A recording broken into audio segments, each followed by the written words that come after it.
Oops.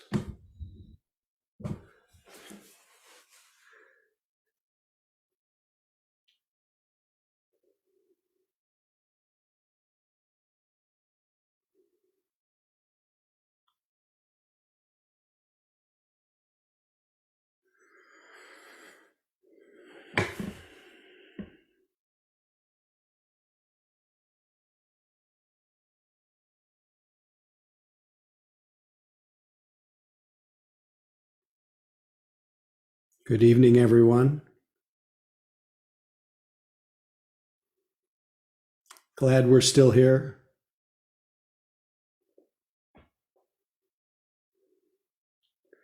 Every day is precious. Every time we meet is precious. You can see that life is fragile. Can never take it for granted.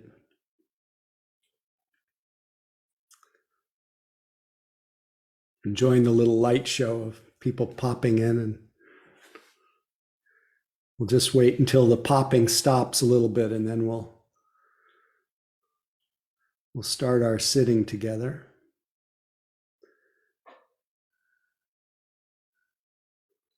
Hunker down, cozy up.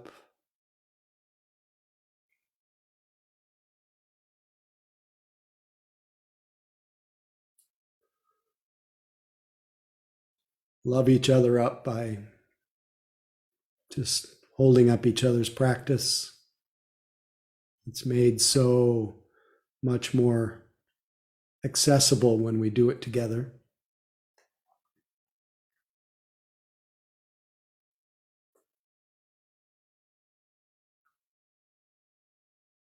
And if there's been ever been a time that there's a need for collective goodness, collective peace, collective love, harmlessness, at least to the extent that we know, and at least that's our intention. If there's ever been a need for that, it's now. So it does keep popping, so but we'll just let people just come along as they pop in, and each of us can just take one last look, and maybe even we should say hello to each other. Feel free to unmute and say good evening, say where you're calling in from if you like, and then we'll practice. Hello, everybody. British Columbia here. Wow. Hi, from San Francisco. Hello, British Columbia and San Francisco. Lacey, Washington. Yay, Washington. Hello, in Oakland. Oakland. Let's go. And where's Hello. Peter calling from? From Oakland, but my Oakland. heart is in Palestine. Fair enough. Hello from Berkeley. Victoria. Florida. Hello from Los Angeles. Hello, Kate from Los San Angeles. Francisco. Hey, Katie. Hey, David. Santa Barbara. Hey, Hi. Mary. Hi, Howie. Hello from Lafayette. Hello, Lafayette. Palm Springs. Great. And Regina. we also have Mary, who's our co-host tonight, who's also called Mission Dharma. Thank you, Mary. I see some Saskatchewan contingent. There's Stephanie's. Happy to see you so soon. Both Stephanies. We've got two tonight. Both bright lights in this world. Okay. So anyway, I'm very happy that you're here, and very happy that you're here.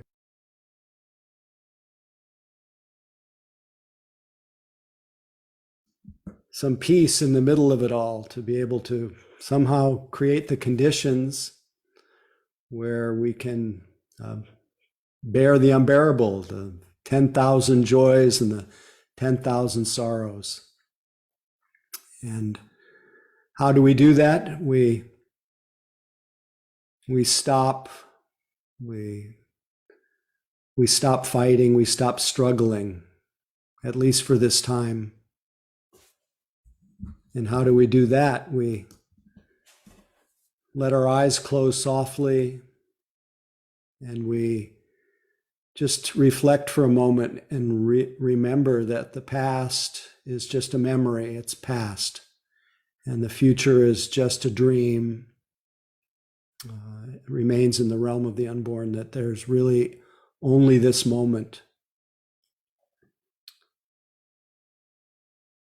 And so we don't want to miss the one moment where we can find peace. We can't postpone peace to some imagined future that never arrives. So we want to just stop, keep quiet.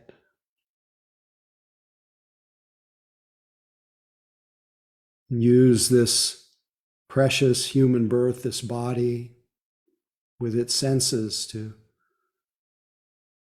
call us here into this one and only reality, to connect with our life, right where we connect, right where life is. So as you close your eyes softly, we first acknowledge and appreciate that ultimate fact that you are aware. Just being aware of being aware.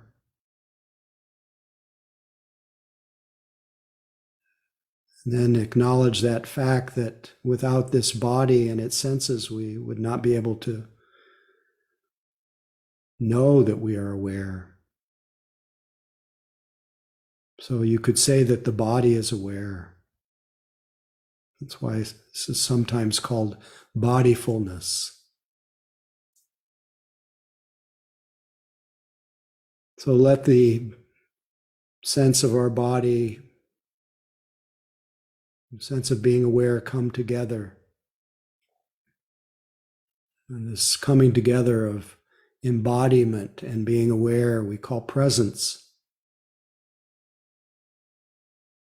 Feel that sense of presence. Feel that sense of coming home to the truth of your being, not some abstract truth, but a direct experience.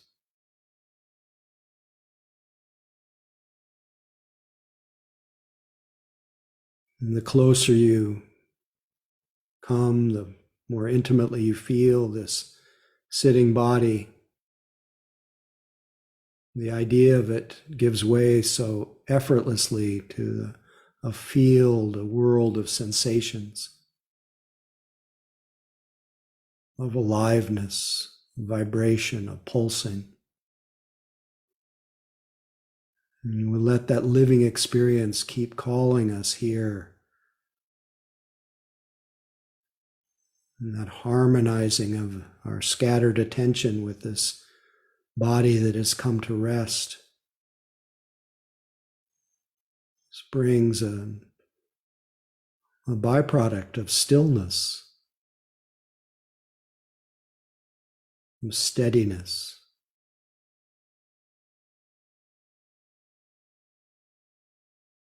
And it allows us to notice and enjoy the body's experience of its life breath, that precious spirit, that breath that lives inside of you and lives inside of me. And we just connect with and sustain our attention to the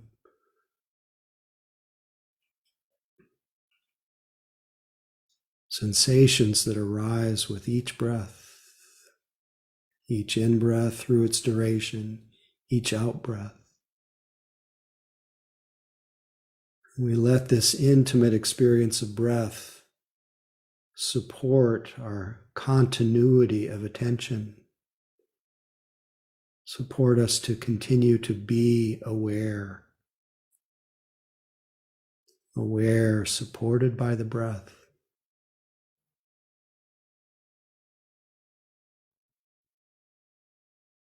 Just this breath, just this moment.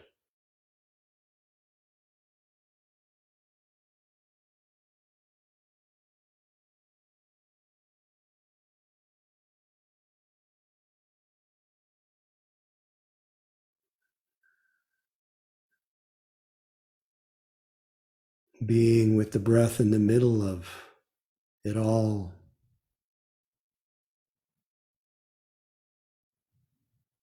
And letting each experience that becomes stronger than the breath also support our continuity of awareness, noticing sounds, sound of silence, sound of my voice, sounds in the room, wherever you are. Let all the sensations that become stronger than the breath support your continuity of attention, aching, burning, stabbing, itching, whatever it is that presents itself. Let the moods that come, the states of the heart and mind, grief, sadness, happiness, calm, ease, agitation, dullness, restlessness, let them all remind us of our love of being right here, experiencing what we are experiencing, nothing more. And whatever it is that we notice, there's nothing to do about it, nothing to undo, nothing to fix, nothing to figure out, just being aware of the presently arising experience. Not to forget thoughts and images that may arise. We also let the thoughts and images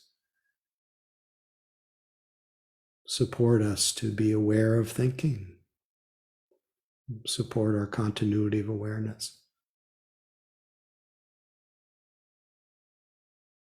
Everything that can be noticed supports our continuity of attention.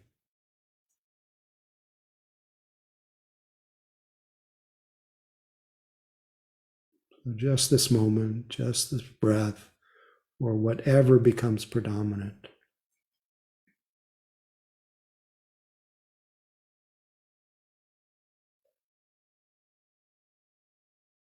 Feel free to breathe with whatever experience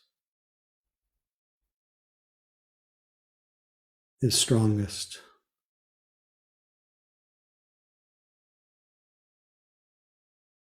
Don't forget to breathe. Don't let your mind leave your body. Words of Ajahn Chah. Just this moment. Just this breath.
No matter how far afield you go in your imagination, you truly never really leave here. You only imagine that you do.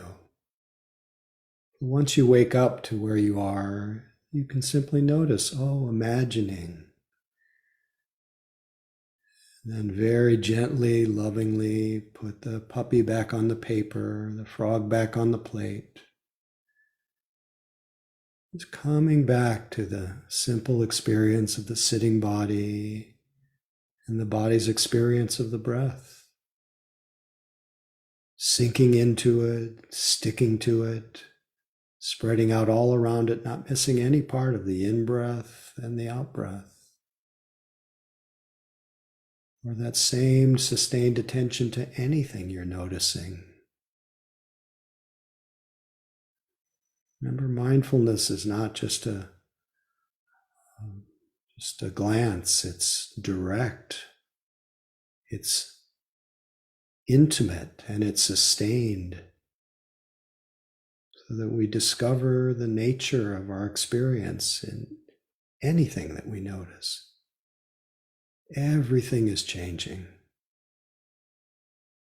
So holding on is fruitless. We let go. We let things take their natural course. We rest in the immovable awareness that sees the arising and passing of things. Just this moment, just what's happening.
As always, a real pleasure to sit with all of you.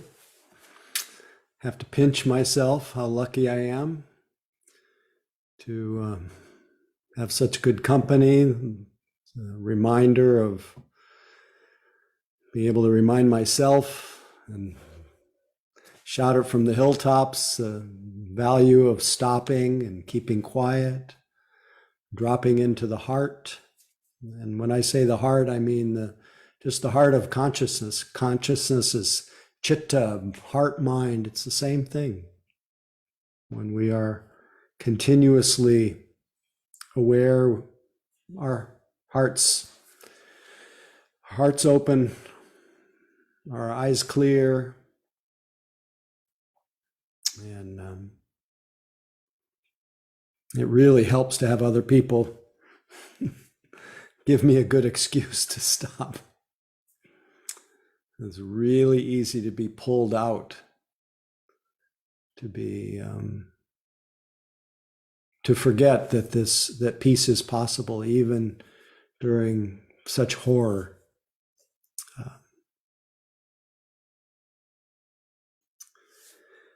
Before we move along too far, I'm wondering if there are any comments about anything you noticed tonight in the practice, any questions,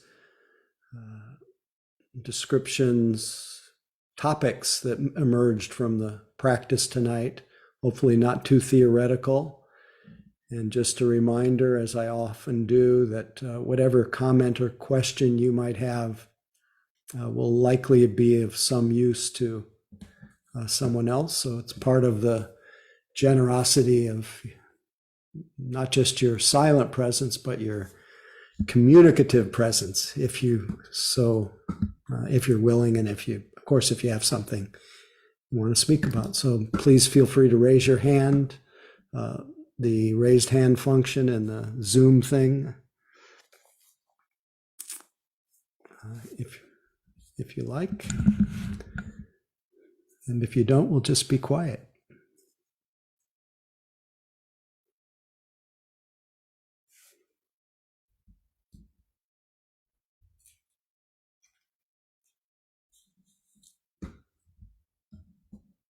Excuse me, I'm going to take a drink.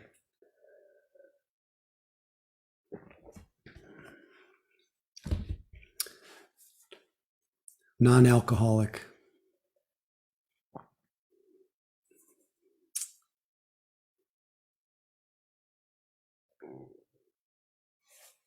Nina, please feel free. Good to hear you. I don't see you yet. There you are. Hi, Howie. Good to hear you and see you too. Thank you so much for this practice tonight. Thanks for breaking the ice. Absolutely. Yeah. What came up for me was something that's been up in my life lately, which is a lot of happiness has been up in my life lately. But I find then, and I'm a person who has had a bit of a journey with what we like to call mental health. And what I'm finding is that clinging to the happiness is really showing up.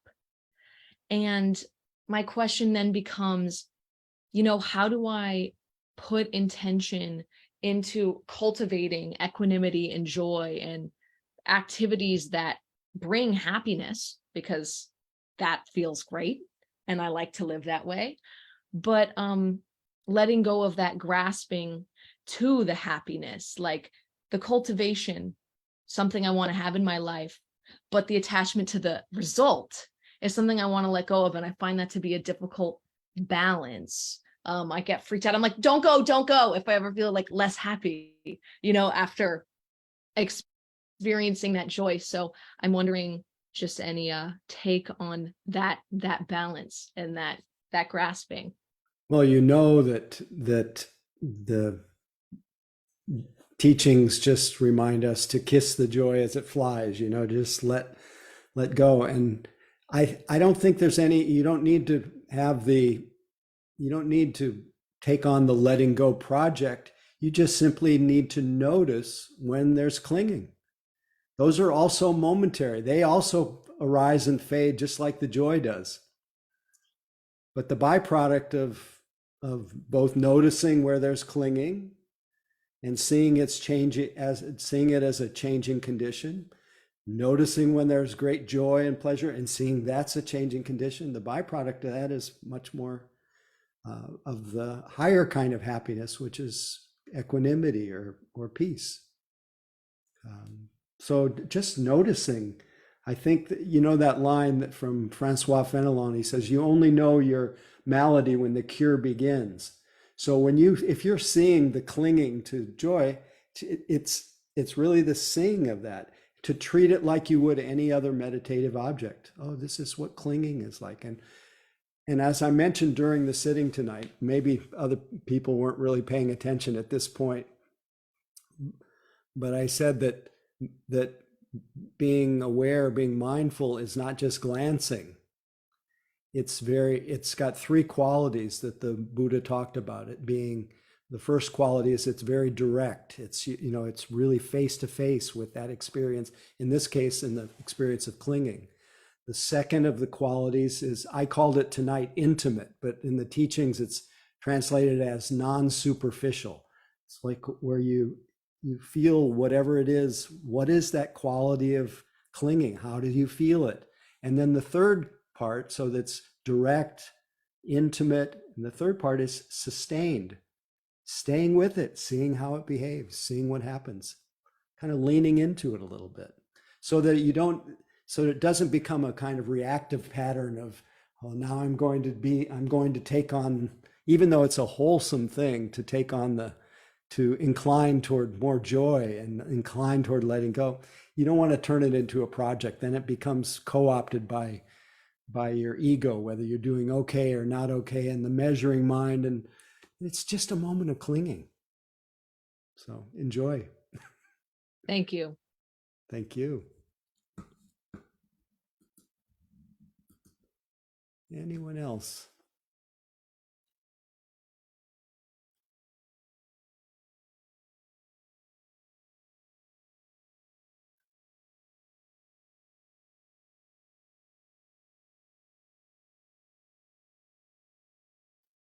These are very cool moments, by the way.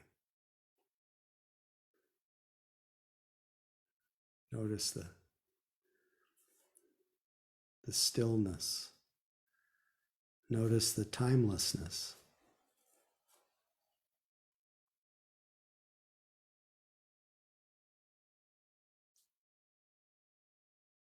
What time is it? Sorry.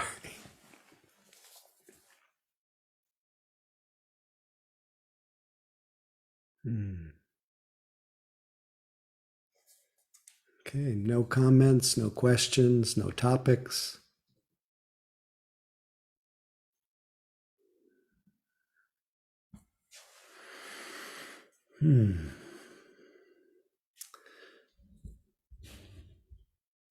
So I guess I'll just launch right into some of my stray thoughts and feelings. Lots of feelings. I woke up into I was slightly underslept, but I woke up into perhaps a little bit too quickly perusing the news. So I feel like a certain obligation to and interest in bearing witness to the horrors of what's happening in the Middle East. And I was just struck this morning with just the horror of it all. And I, in a way, I was, maybe I could have used my own medicine, what I just shared with Nina. In a way, I felt like I had to resist the inclination to fall into just fury,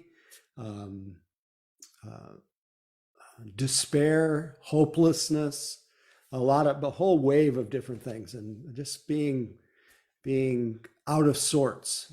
And again, it was mixed in with being a little underslept. Just thinking about the yeah, just thinking about all sides of this. There is no sides, there's humanity. You know, in Israel, the families that are grieving the horror of a massacre and an abduction and just the shock of that. And for them, it's 10 times the power of 9/11 to be an Israeli in this time. And then the complete insanity of the new killing fields of Gaza, the creation just in front of our eyes of a killing field, basically, a new refugee crisis, a complete insanity. Just after having spoken so much and thought so much about hatred never ceases by hatred, breaking the cycle of violence and just grieving, you know, all the things that we talk about in the Dharma, and then just the fact of human beings at this stage of our development, we're crazy. We don't get it. We don't get that hatred does not cease by hatred, only by love. I love that Mary put that line from the Dhammapada in the top of the newsletter of the bulletin for this week.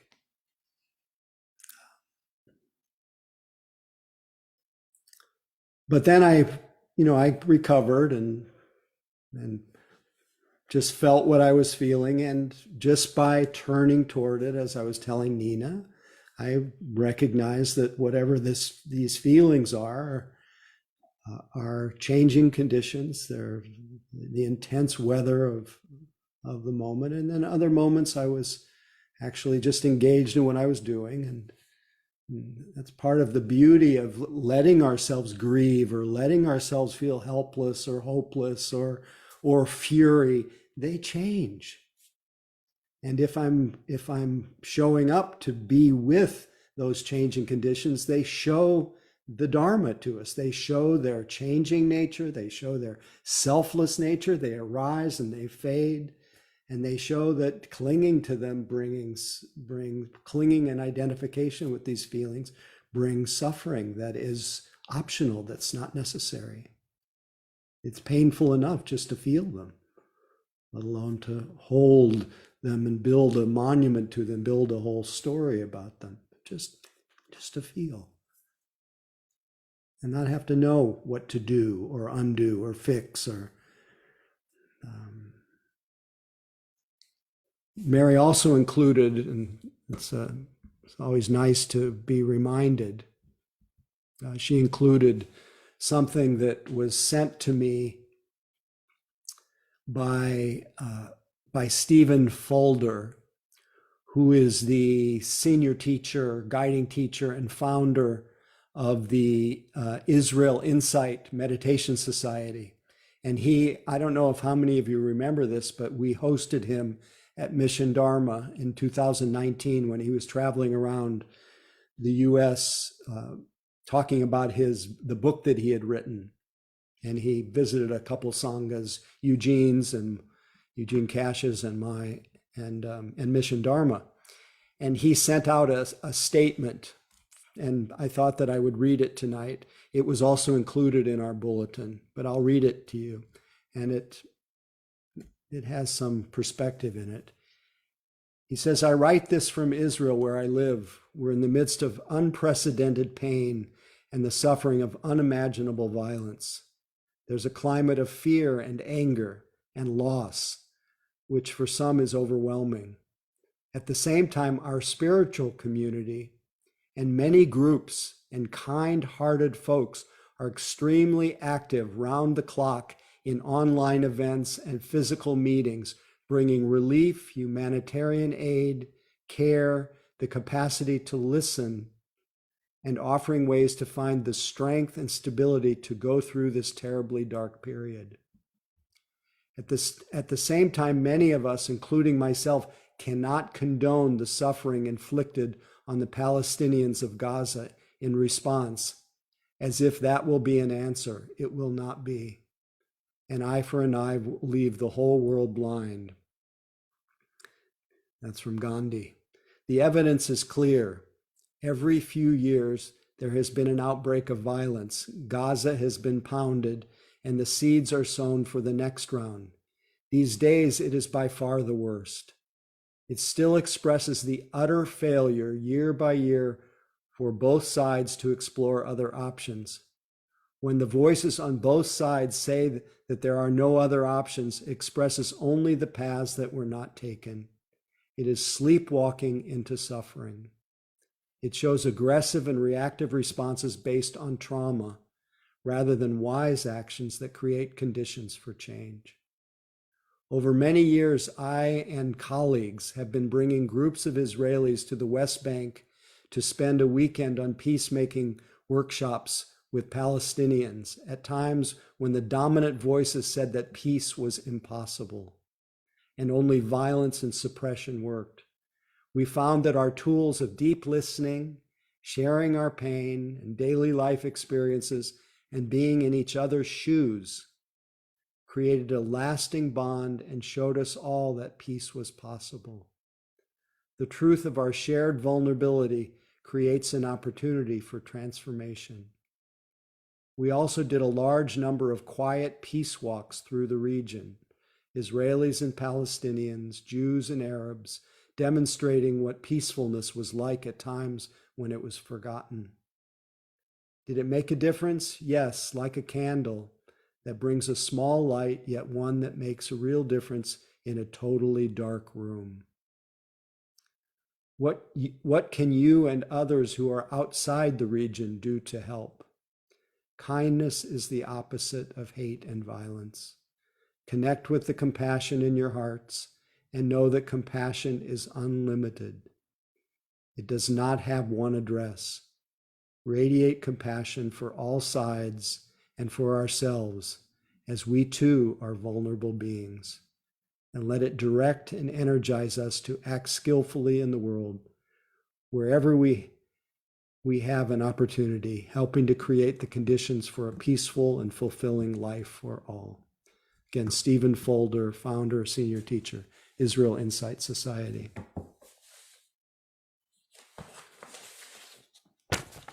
So you can imagine what we hear the loudest are voices of anger and revenge in a way, or who's wrong, who's right. But I was very inspired by this one father of one of the hostages. And I thought I would read this while I'm reading this thing. He said, his name is Jacob Argamani, a man who has lived in South Israel his whole life and whose daughter Noah was abducted from the Supernova Festival, from the rave. He cried out in agony and then said, quote, "Let us make peace with our neighbors in any way possible. I want there to be peace. I want my daughter to come back. Enough with the wars. They too have casualties. They too have captives. They have mothers who weep. We are two people to one Father. Let's make real peace."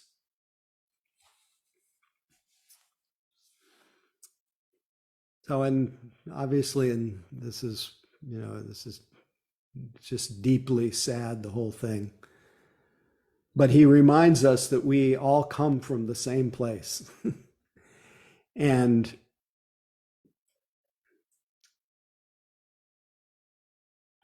in a way, we all come from, at least in the world of physics, we all come from the singularity, from the black hole. Everything emerged out of this single point. And I wanted to share with you tonight something my wife Annie sent me something that I found quite accessible that really resonated with what we do together in our practice. And it's entitled Singularity, and it will require that it's partly video, partly graphics, but I will share the screen and find the, sorry about the picture there. Let's see the,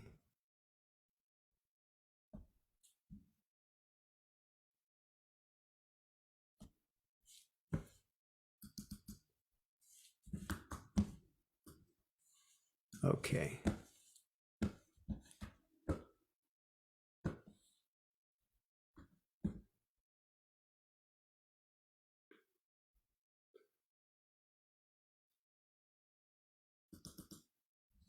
Thanks for your patience. Hopefully you can hear this. This is called Singularity.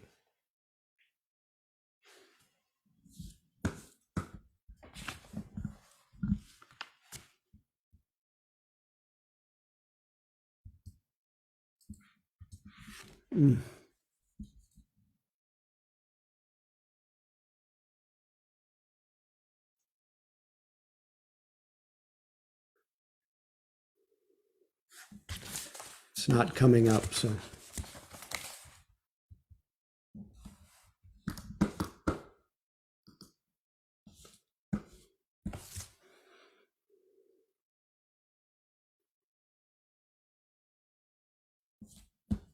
I will try once more.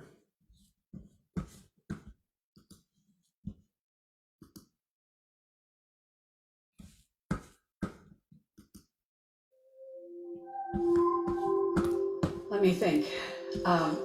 When I was talking with Maria about doing something this evening, I just jotted something in my journal, really, and I told her I wanted to read Walt Whitman, and but I just sort of sent this thing too, and she said, "Oh, read that, read that." And I said, "I don't know. Usually I wait about 10 years before I read anything out loud, and this has been about a week." Anyway. I don't know anything about science. I've tried to read these books. My daughter, however, loves physics. I don't understand that. But I was trying to get her to explain to me what the singularity is. And I was reading Hawkins, of course, and then I was trying to read Astrophysics for People in a Hurry by Neil deGrasse Tyson. I said to her a few weeks ago, I don't believe in the Big Bang. And she said, "You don't?" I said, "No, it's impossible." Who here really believes that we were all, everything that ever is, was once a singularity so dense it was one thing before it blew up? Raise your hands.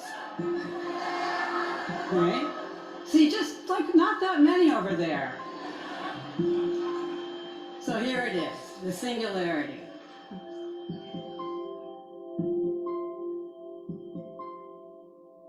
Do you sometimes want to wake up to the singularity we once were? So compact, nobody needed a bed, or food, or money. Nobody hiding in the school bathroom, or home alone, pulling open the drawer where the pills are kept. For every atom belonging to me as good belongs to you. Remember? There was no nature, no them, no tests to determine if the elephant grieves her calf, or if the coral reef feels pain. Trashed oceans don't speak English or Farsi or French. Would that we could wake up to what we were when we were ocean. And before that, when earth was sky, and animal was energy, and rock was liquid, and stars were space, and space was not at all, nothing. Before we came to believe humans were so important. Before this awful loneliness.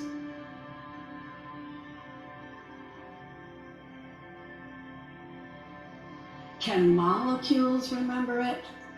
What once was before anything happened? Can our molecules remember? No I, no we, no one, no was, no verb, no noun yet, but only a tiny, tiny, tiny, tiny dot brimming with is,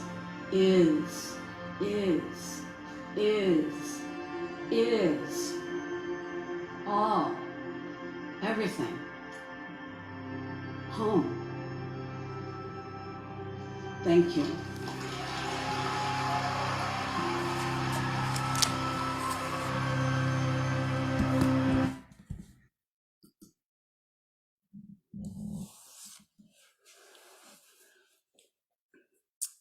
So thank you for listening to that with me.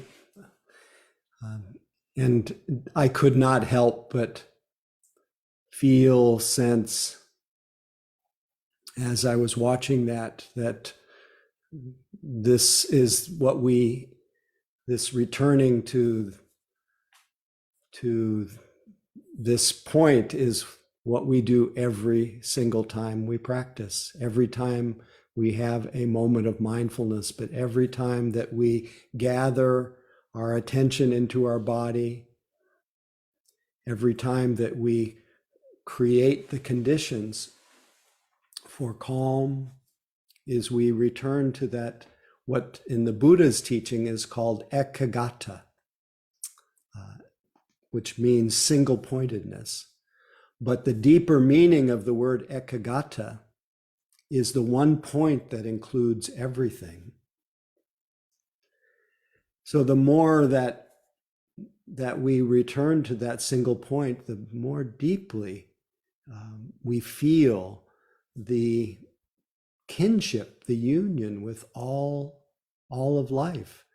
It melts away the sense of other, as what she described as this profound loneliness, a feeling that we are in some way apart from the flow of life.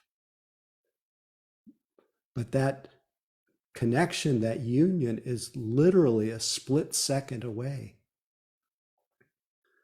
But because we are so habituated to other, to blame, to demand, to want, to create duality, we have to practice. We have to as who was it, Galway Connell said, we have to reteach a thing its loveliness.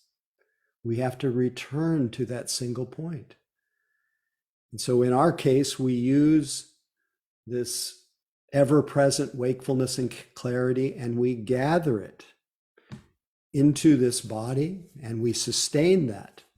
And that is, we use the quality that the Buddha described as vitaka and vichara, connecting and sustaining, that intimacy, the directness of the connection that comes from really for the purpose of love, for the purpose of connection, for the purpose of peace, gathering and sustaining. And not just doing it as a hobby, doing it as a passionate response to the great need in this world for peace. And that connecting and sustaining, just the way it's described, is it leads quite naturally if we actually sustain it. it leads quite naturally to greater sense of comfort. You know, I see the continuum as people get older and and their bodies become less comfortable, they get crankier. There's often a correlation between being uncomfortable and cranky. And we have within our power to cultivate sukha, comfort, ease.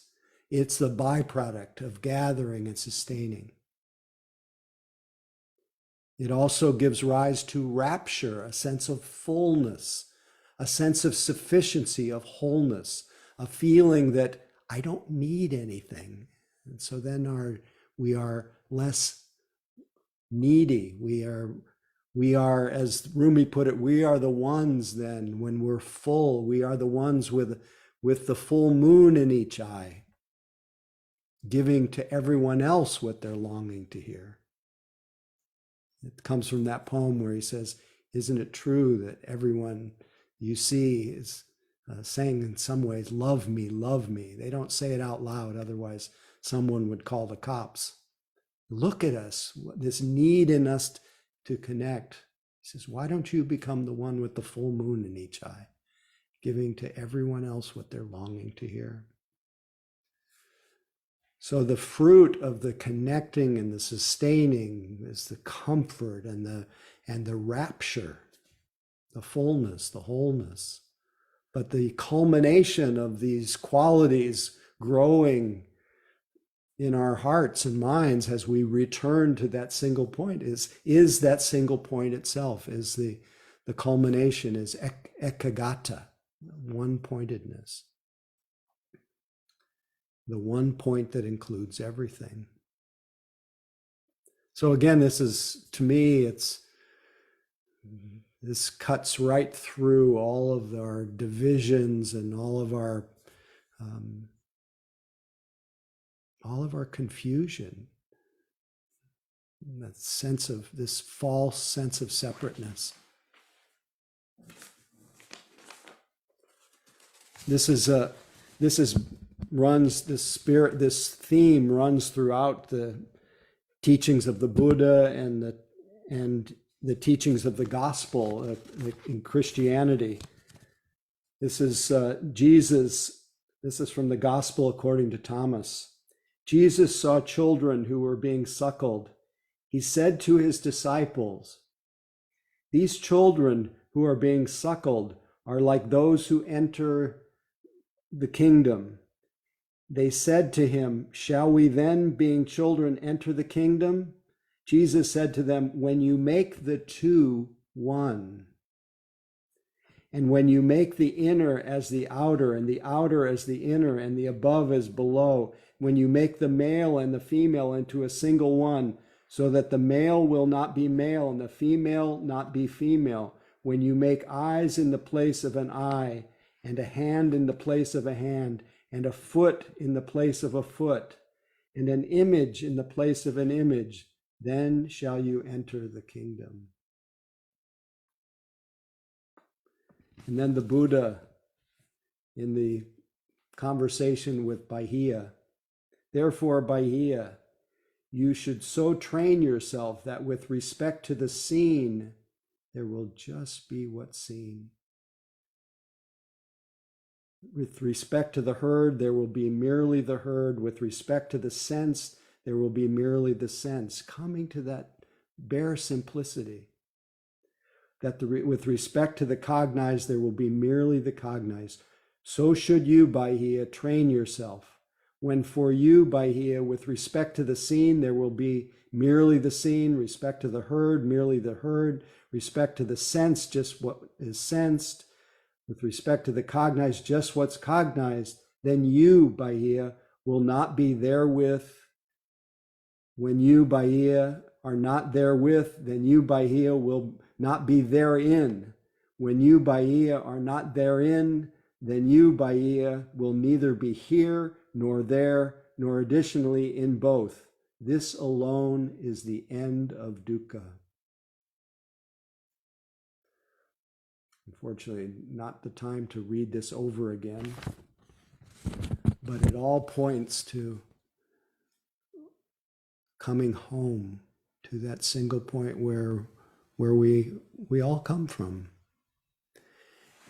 And then I just had the inspiration to leave you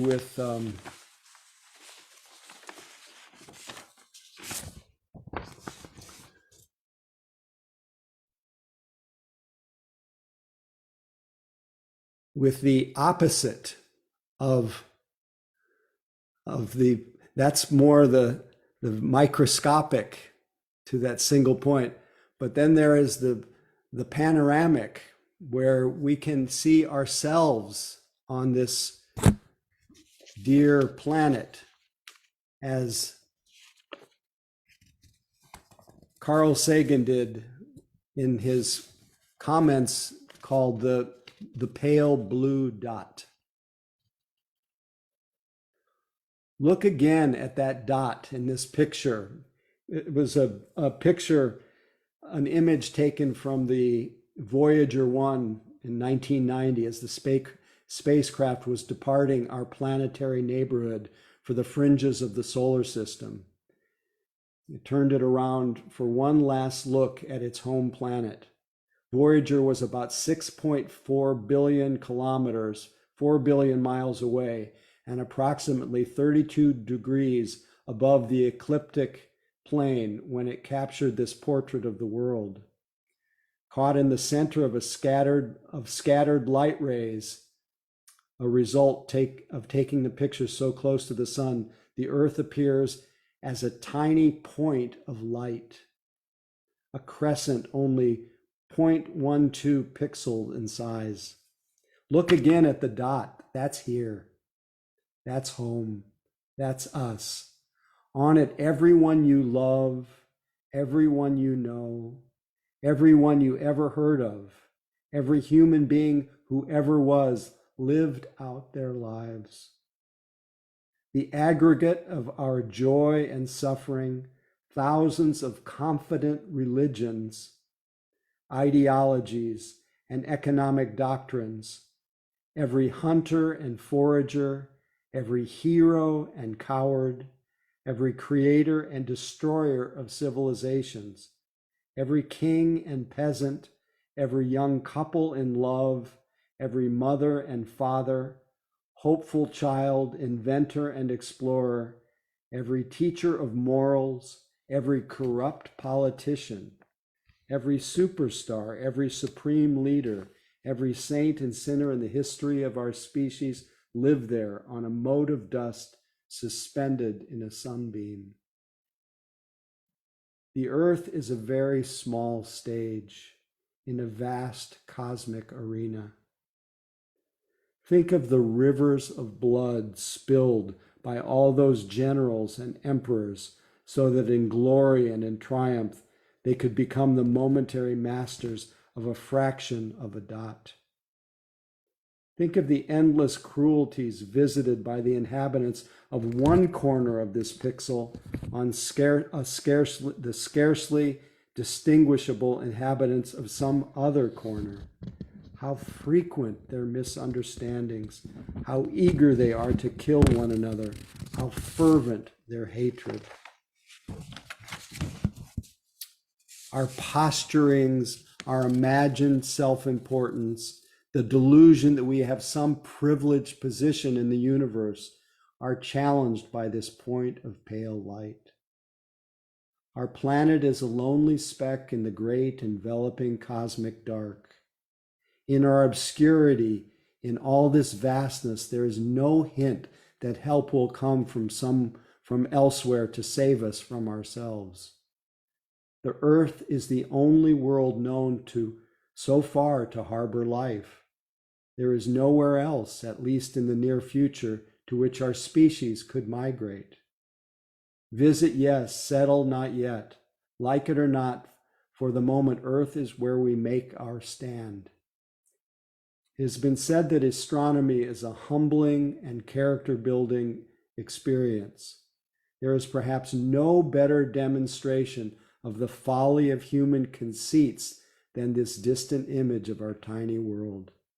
To me, it underscores our responsibility to deal more kindly with one another and to preserve and cherish the pale blue dot, the only home we've ever had. So let's just return to the dot within the dot,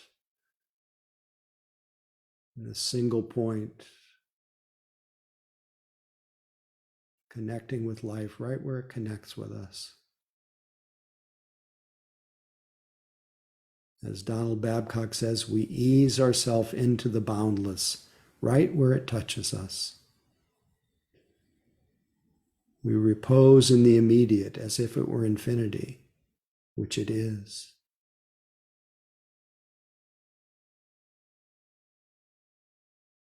May all beings realize singularity. May all beings be free of suffering and the causes of suffering.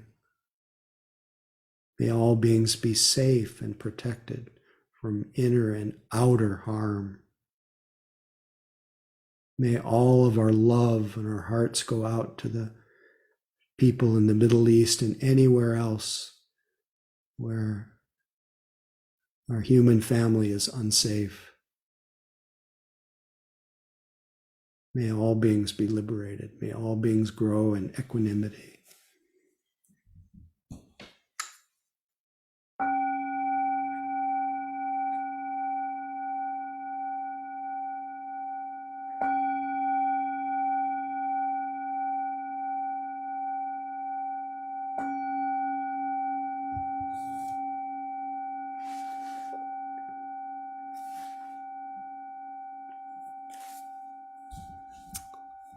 So thank you for listening.